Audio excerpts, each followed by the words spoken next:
Земlina pred oči, со ославен глас и суво грло, народ шетал низ свет. Кога дошол Свети Климент, со благодарна рака и ум од Кирила, создал дело и глас, за кој сите потомци денес зборуваат.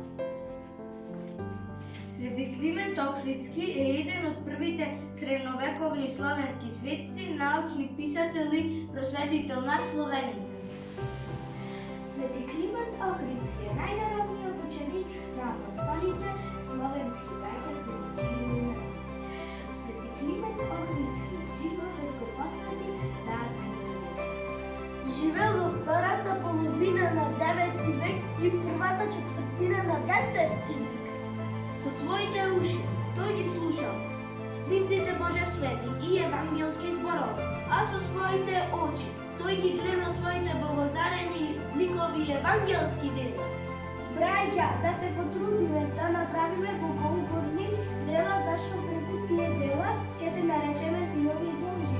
И откако овој живот ќе го преживееме добро, да се удостоиме и за идните блага, славејќи ја Тројца во едно господство, една светлина во три лица. О, Свети Климент, со очи пламен, со рака и ум ти си упростил наша азбука. Со светлина која ни из прозорот влегувала, на жолта хартија, со молив и булавска господова волја, Климент азбука упрости. За денес јас и ти да имаме азбука со 31 благословена буква.